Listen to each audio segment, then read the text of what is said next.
Welcome back to the script. UFC Fight Night Paris. Nasruddin Imavov versus Kyle Borralho. Full card predictions. If you're new here, I'm just going to do a little recap of what happened last card. UFC Shanghai, man. It was very hard to predict. A lot of people didn't get UFC Shanghai right. They didn't do really good predictions. We did fairly decent. A lot of our bets hit. The safe bet, unfortunately, did not hit. It was Aljo Sterling versus, and Zhang Minyang. That two leg did not hit for the safe bet. Zhang Minyang couldn't check some calf kicks. It is what it is, you know what I'm saying? I'm not going to go out my way to teach bro some calf kicks. But without further ado, I think this fight night is pretty stacked in my opinion. We're going to go over it right now. Starting with the early prelims, ending with pretty stacked card, honestly. But we got Shauna Bannon versus Sam Hughes. And I'm going Sam Hughes. I thought Sam Hughes would have been a slight underdog, as she always is in her matchups. But they're finally catching on to the free Sam Hughes money. Shauna Bannon, congratulations. You submitted Pooja Toma, the girl Indian fighter. Indian fighters on the worst losing streak of all time. So, this is a pretty straightforward pick. I'm going to go Sam Hughes. We've seen her grind. She has the forward pressure. She can mix in the takedowns. And she has good cardio, good forward pressure. Just always going to come forward throughout the fight and stay in your face. Like I said, she can get the takedowns. And Hughes has fought the better comp. She looked really good in her last fight. And then the fight before that took Victoria Dudakova's O. And like I said, Shauna Bannon, Tomar's trash. Congratulations. I think she got an armbar on Tomar. Sam Hughes probably going to look like her price tag as well. But I don't know. I want to bet on Sam Hughes. But I don't know. It's one of those matchups. I feel like especially in WMMA because it's so unpredictable. Like you do all this breakdown, easy win. And then Sam Hughes loses, right? But give me Sam Hughes to get it done. Moving on up the card, we have Brad Tavares versus Robert Bryczek. And I'm going Brad Tavares. Robert Bryczek, I don't know. I just can't trust bro to get it done. I feel like Brad Tavares, that Hawaiian energy, you know what I'm saying?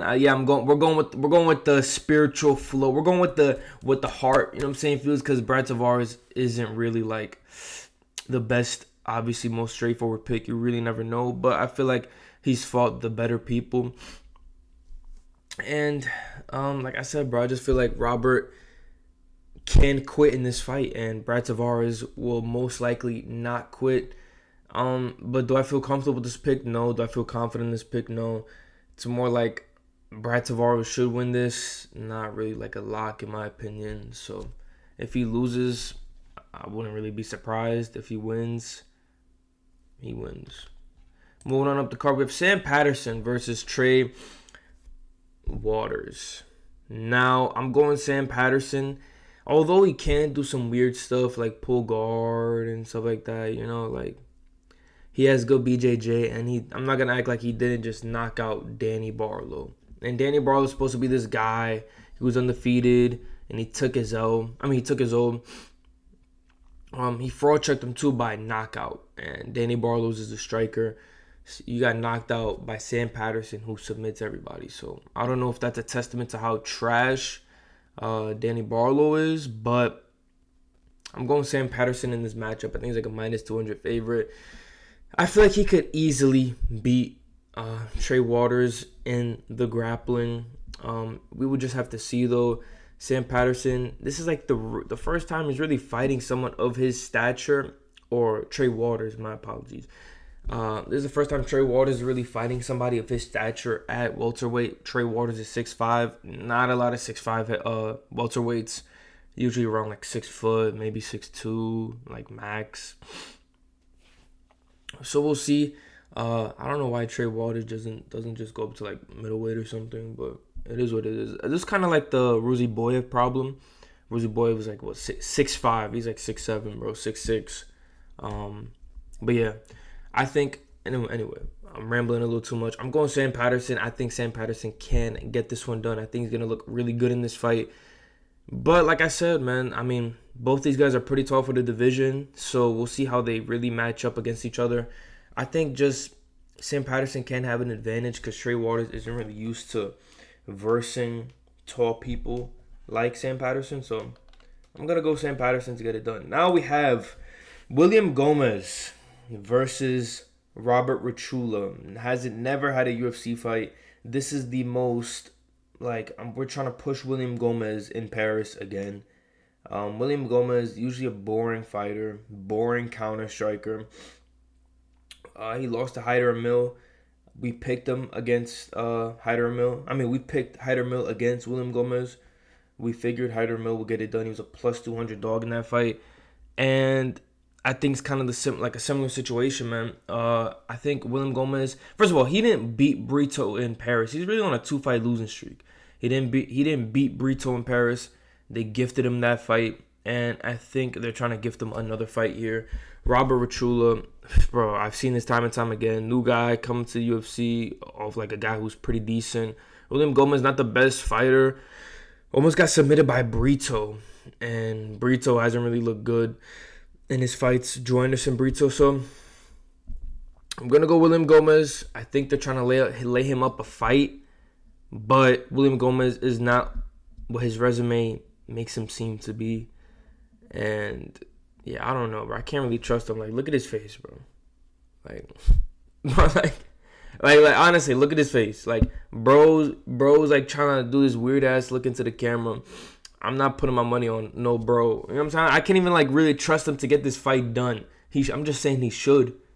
Do I trust him? No. But yeah, who even is Robert Ruchala? Respectfully, Ruchala. Yeah, we're gonna whatever, bro. Yeah, like I said, he probably won a boring decision. William Gomis is pretty trash, especially with someone who could bring that forward pressure.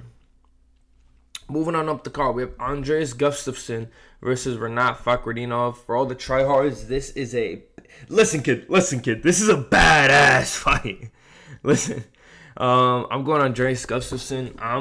I'm assuming everybody's going to go with the tryhard pick. Everybody's going to be a fake tryhard. Go to Andreas Gustafsson. But Andreas Gustafsson kind of like made Chaos Williams look like he's trash. And Chaos Williams is a really decent fighter. I actually picked him against Andreas Gustafsson. And Andreas Gustafsson is just no homo, bro. Just hella strong, bro. Like, if he gets a hold of you, he can kind of just really ragdoll you, man. And you could kind of just tell the difference, man, in terms of like muscle mass. You could tell Andreas Gustafsson he's like a power lifter, bro. He has that power lifter muscle where it's not really muscle there. But you see like delts and the push muscles capped out. Rinat Fakhretdinov arguably lost his last 2 fights. You know, I feel like he has the most overrated record right now in terms of like welterweights and stuff. Like you look at you're like, dude, this guy's gonna smoke Andreas. But if you really look at the fights, I mean, Rinat is okay, bro. Like he got robbed against Carlos Leal. Like Carlos Leal won that fight, and they said he won that fight. So don't really feel comfortable with Rinat Fakhretdinov getting it done. And then Andreas Gustafsson beat a person of good like competition and Chaos Williams. And then Andreas Gustafsson gets on the mic and is talking about, yeah, oh, Valhalla, I'm a Viking. Bro, you got it, bro. Like, you deadass got it, bro. Like, you're going to bet against Rinat after some guy gets on the mic talking about something. I barely even study these fighters. I want a good brawl. I want it. Bro, you got it, bro. And then he was an underdog. Gustafsson, when the odds dropped, bro, he flipped with the quickness, bro. Like, first or second day, he flipped. He's the favorite now. It's pick 'em odds, but I was able to snag up Andreas at underdog plus money because I just feel like he's going to get it done. But Andreas is a savage, doesn't care, and kind of hard to put, kind of hard not to pick a guy who's low-key a crash out, bro. Like, I'm not on some Roger Jackson crash out. I'm talking about like when he gets in the cage, He's going to scrap. He's not afraid of contact. He's just going to try to implement his will. And in the grappling exchanges, Renat's kind of like a grappler-ish. But I feel like Andreas can ragdoll him. So give me Andreas to get it done. Moving on up the card, we have Marcin Tybura versus another no-name. Don't even know why the UFC signed this guy. This is also a lob for Tybura. Tybura just beat somebody even better than this guy, McPawkin, who trains with Tom Aspinall. Tybura fraud checked him. Tybura fraud checked Denis. I don't even know how many more people Tybura just has to beat before get some respect on his name. So I'm going Tybura again. And like I said, he should get this done, man. Like, Tybura is way better than these fighters that he's fighting. He has the most top control of all heavyweights. I think it's either him or Jelton Almeida. Yeah, the guy that's about to fight next for the belt because he's going to beat Volkov. Yeah. Another fat blob for Tybura to fraud check. Guy has no UFC experience. I forgot what promotion he's coming from. But literally, Tybura by ground and pound KO. I think that's just the early predict. And yeah, man. Tybura can't get the takedowns if he wants. And he takes his time on the top. If he gets top control, it's over with. We have Umar Sy versus Brenson Ribeiro. And I'm not even going to waste y'all time with this. You know what I'm saying? Let me crack my back real quick. Pause. Umar Sy is actually trash. He's a grappler. But they're trying to lob him up a fight. He lost to Alonzo Mainfield. Alonzo's, 40 years old? He lost to Alonzo Mainfield. Can't trust him to win a fight. I picked against him in this fight. You can see the predictions at the Script MMA on Instagram. But, yeah, bro. I'm going Brenton Ribeiro just because you can't really trust Umar Sy. But Umar Sy should win this fight. I just don't feel comfortable betting him because he literally did not do anything in his last fight that was even remotely like, oh my gosh, dude, this guy's a prospect, bro. Like, he lost to Alonzo Mainfield, and he's one of those, you hit him a couple times real hard, he's just gonna grapple and he's gonna crotch sniff your balls. So yeah, that's exactly what I don't feel comfortable, bro, doing that. So moving on to the main card. I can't even click on this fight. UFC, what are we doing? But I can't even click on this fight. But we have Patricio Pitbull versus Losen Keita. And boys, holy shit. If you've never seen Keita's highlights, that's all I gotta say, bro. Puts guys into another dimension. And he fights hella explosive. It looks like he's about to, run out of some stamina. Or, it looks like he's going to gas out. He doesn't gas out in the fight. This guy is a hard puncher. He throws his whole body into these punches, bro. He knocks these guys out. And they just, that's it. They just go limp. And there's a couple fights in his highlights. It looks like the punch didn't even connect. The guy comes up, drops. You know what I'm saying? I want to pick Keita so bad. He is the pick, but if Patricio Pitbull is a big enough underdog, I'm gonna slide some bread in there.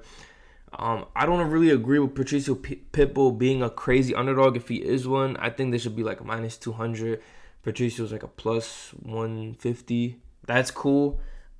But if Patricio Pitbull is even a plus 200 dog, I'm betting on Patricio Pitbull. He does have more experience. He has more experience in the UFC. He lost to Yair Rodriguez. Yair Rodriguez, top 5 featherweights. We all know he was going to lose to Yair Rodriguez. But Keita, I think he can get it done. I feel like he can get it done. But I'm not really going to buy too much into the hype because every time you buy into the hype, especially with these type of prospects, they always lose. So I'm just not about to do that. You know what I'm saying? I like Patricio Pitbull in this fight if he's a big dog. And yeah, man, I think Keita can win this though. And if he implements the right game plan, he could probably knock out Pitbull, to be honest. Now, moving on up the card, we have Ziam versus Fernandes. This guy is 5'9", going against Ziam at 6'1". Ziam on a fat win streak. I think he's on like a 5-5 win streak in the lightweight division. Should have got like a ranked opponent low key, but it is what it is. I guess, right? He's on a 5-5 win streak. Let him at least get a ranked opponent. Hopefully he gets one after this. But yeah, lightweight is just so stacked. So many prospects. You get Bahamundes, all these guys. But give me for Ziam in this fight. Like I said, he's on a 5-5 win streak. This is a crazy step up for Fernandes. He just knocked out got the guy's name. Guy had Tybura, Hamza in his corner and lost to Fernandes. But this isn't a striking matchup. Ziam can mix it up. And we just seen Ziam get his leg put in a nasty calf slicer, knee bending all sorts of places. Ziam got the crazy knee KO to the dome against Matt Favola. Ziam's looking good, man, and I picked him as an underdog in the Mike Davis fight. Kind of a dumb underdog, should have been the favorite, but I feel like it's kind of the same situation in this fight, man. Ziam, like, his striking is decent, right? But he could just mix it up, and I feel like Mike Davis is a really underrated win. Like, Mike Davis is really solid, and Mike Davis just knocked out a guy. I think he knocked him out. He finished the guy in the second round like it was nothing. Like, Mike Davis is a really good opponent. Ziam was able to beat him over the course of 3 rounds, and right, it was bad. Mike Davis was leaking everywhere. Really good scrap.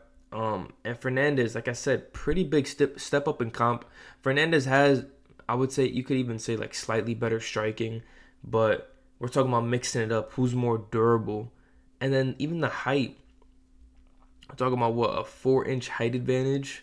Not the craziest height advantage, but I mean, like, with all the momentum, I like Ziam in this fight. He opened up at a minus 260. At the time of filming this, he's a minus 325, and I'm filming this pretty early. Next week, I can see him being maybe a minus 500. Same thing with Mauricio Ruffy. We'll get to that fight as well. But give me Ziam. It's kind of hard not to pick bro on a win streak. He's been proving himself. Been getting finishes as well.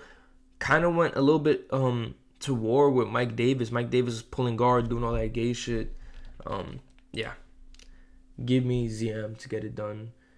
Then we have Bukauskas versus Paul Craig. This is probably going to be the quickest breakdown on the card. Paul Craig, I'm kind of tired of, bro. Be honest, I'm kind of tired of, bro. Supposed to fight this guy, pulls out, or Bellato pulls out, whatever. Then him and Bellato fight. Bellato does the most, I don't know what the fuck was that. Goes on the cage. You know what I'm talking about, man.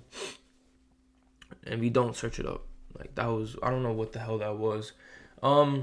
Give me Bukauskas. Hopefully Bukauskas finishes this fight. Paul Craig, if he submits Bukauskas, I honestly don't even know anymore. I really don't. If Paul Craig loses this, might get cut. I'm not too sure. Paul Craig lost to Bo Nickel. Paul Craig loses to a couple.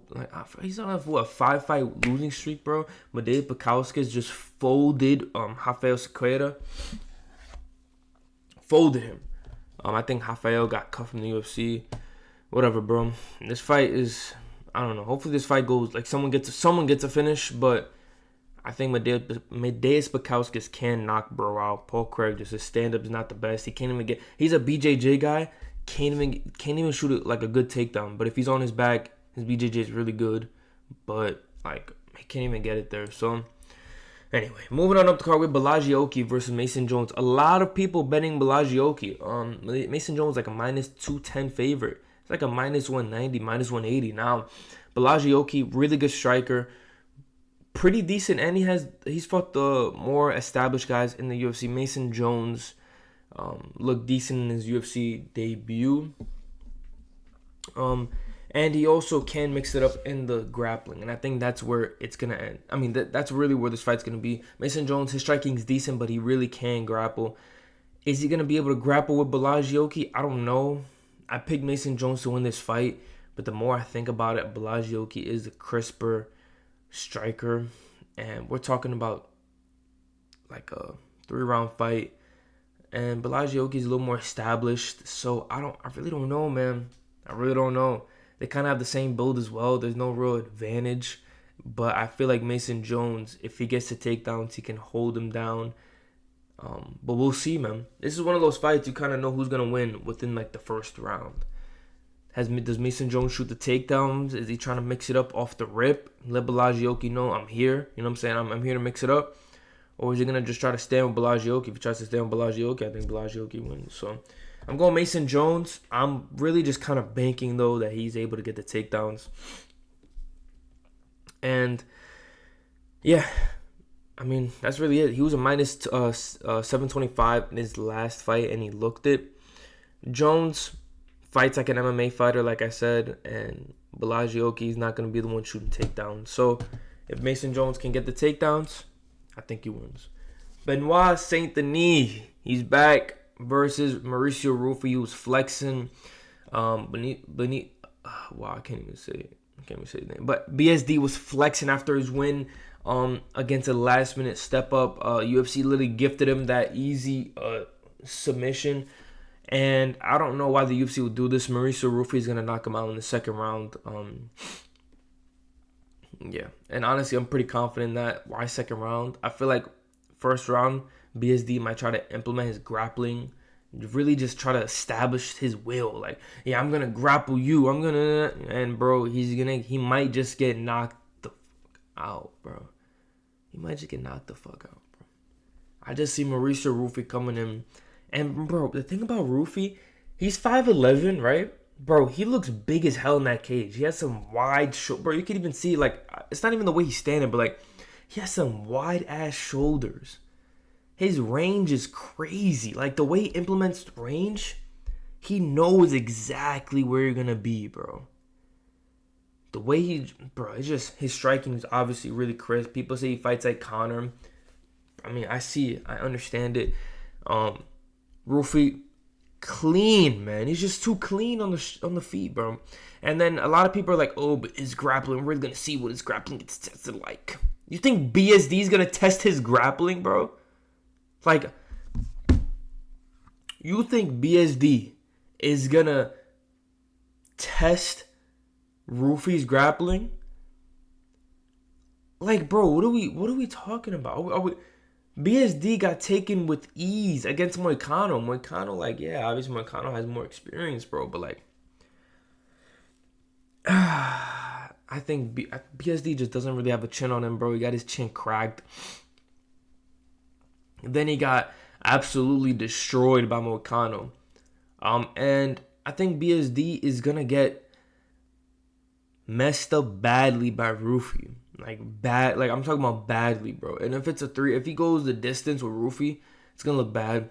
Ruffy, a lot of people don't know this. He was on the Contender Series. He fought, I think, Islam, one of Islam's training partners or some shit like that. And he was, like, kind of mixing in the grappling from what I remember. And Ruffy was fine, man.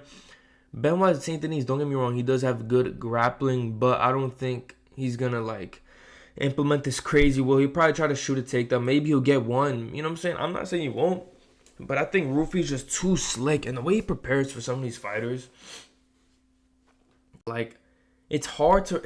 It's easier to prepare for Benoit Saint Denis than it is to prepare for Ruffy, bro. Like, Ruffy's going to mix it up on the feet. Benoit Saint Denis doesn't really have good striking, bro. He looks kind of lost on the feet. And I think his takedown entries might be a little too slow. I don't think Ruffy's going to really be worried about that, especially if Benoit Saint Denis is going to try to close that distance. How are you going to close that distance? Ruffy's going to just knock you out. He understands range. It's kind of hard to shoot on Ruffy, bro, because he's just hella long. You know, in the 75-inch reach and in the cage, he's just hella long. Pause. So I'm pretty confident in Mauricio Ruffy. Benoit Saint Denis doesn't really have a chin, and honestly, this could be another KO of the year for Mauricio Ruffy. Like, honestly, I really see a knee up the middle, man. I see a knee up the middle. I just feel like Benoit Saint Denis, he's going to try to close the distance or even he's going to probably try to even use forward pressure against Ruffy, bro. You try to pressure Ruffy forward, you're going to get knocked out by like a check left hook, bro.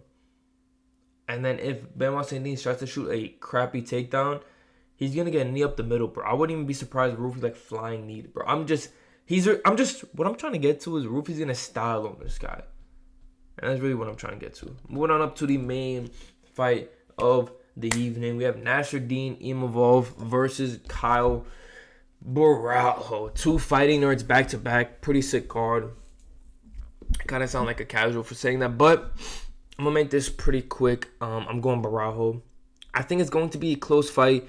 Imavov can grapple, but what I realized is he prefers to strike. His nickname is a sniper, but I actually believe Borralho has the grappling advantage. Imavov likes to grapple. Imavov shoots takedowns, but he only shoots takedowns on strikers. If I was looking at his some of his past fights, he only shoots takedowns on strikers. When he knows the guy's a pretty good grappler, he doesn't really shoot takedowns. But this is weird. They're kind of weirdly evenly matched. I think Borralho, if he takes him down, if he has good takedown entries, I think Borralho's gonna get him down. And I think Borralho could submit him on the ground. We've seen Brendan Allen have some success taking down Imavov. Imavov beat a washed Izzy. I think Borralho beats an Izzy pretty easily, actually, maybe even easier than Imavov. I think Borralho just shoots a takedown, gets it, and beats Izzy. I like the way Borralho prepares for his fights, man. He just looks really, really crisp. He hasn't lost inside the UFC. A lot of people forget that, bro. Nasruddin Imavov lost to Sean Strickland, bro. Sean Strickland beats a lot of people, but I'm just saying. And Borralho, like I said, he has the better BJJ. He has the better control time. Borralho can make this boring if he has to. Imavov, this fight could honestly be boring, bro. I'm gonna be honest. But I think these guys are gonna try to fight real hard for a title shot because Fluffy and RDR are definitely gonna fight for a finish. I don't see that fight going the distance at all. So I see this fight going the distance. So I don't know. This is over the course of 5 rounds. I see Borralho getting 3, bro. I see this being like a split decision Borralho because of control time or something like that. But like I said, Imavov beat a washed Izzy. He made it look easy, but you know what I'm saying? I don't know, bro. I don't know. You beat a Izzy. I can't really rate you highly for that. Borralho, Imavov got a TKO on Cannonier on the feet, bro. Borralho knocked down Cannonier and then revived him trying to go for a sub. So I say Imavov can have a striking advantage, but my pick, I think Borralho by submission or even decision, bro. I think Borralho is a lot more explosive, a lot more quick to attack. We've seen his cardio. He looked really good in the 5th round against Cannonier. I think he actually dropped Cannonier in the 5th. Just goes to show, you know. And Borralho can take a punch. Cannonier is a heavy puncher. And yeah, man, Imavov, he can be kind of stationary, but I think he's the better striker on the feet. And I think this really just comes down to can Borralho implement his will in the grappling. Yeah, people are going to say, oh, Imavov grapples. Bro, he doesn't grapple if the guy he's versing is a better grappler. He's not going to... Maybe Imavov shoot a takedown. Cool. He's not going to really try to grapple with Borralho, especially Borralho, bro. Because Borralho will try to get your back and just keep you there. So, yeah, I'm going Borralho. The plot armor is also a huge factor. And I'm not even trying to be funny. The plot armor, the Fighting Nerds plot armor is a huge factor. The only time the Fighting Nerds plot armor hasn't worked was Carlos Prates' short notice against Ian Gary. Okay, bro. We just seen what his original matchup was gonna look like against Jeff Neal. He knocked out Jeff Neal in the 1st round. That's the guy he was preparing for. So, in my opinion, I feel like the Fighting Nerds are still oh, you know what I'm saying? I feel like the Fighting Nerds are still good. I think they're going to get it done. Pretty sick how they're both back-to-back on this fight. Mauricio Ruffy, ranked number 15, knocks BSD out cold, chins him cold. BSD probably get another matchup against a crazy contender. Maybe Bahamondes gets chinned again, and I see him getting shipped out of here, bro. Imavov, like I said, he could win a decision, though. I'm not if Borralho fails the takedowns, it's kind of clipped, bro. I think he loses on the feet, or maybe split decision Imavov on the feet. But Imavov, bro, he's kind of boring, bro. He's kind of boring. I don't think he's gonna chin Borralho. I see this fight going to boring decision, and I feel like the winners of RDR and Fluffy are gonna be the ones that get the title shot, bro, because they're way more like entertaining in my opinion. Like RDR, he's always kind of looking for a finish, and Fluffy's a monster, bro. He's always gonna try to like literally kill you, man. Hit Roman Delidze with the fucking bouncer choke, choked him out standing rear naked, dropped him on the floor. It said, "Give me my belt, bro." So we'll see. I'm going Borralho, but Imavov can't win. I just don't feel like a Brendan Allen win and a Jared Cannonier win is something crazy. You know what I'm saying? Like, RDR just beat Robert Whittaker, so I don't know. Anyway, like, comment, subscribe. Follow us on Instagram. Follow us on TikTok. Subscribe to the channel. And I'm out.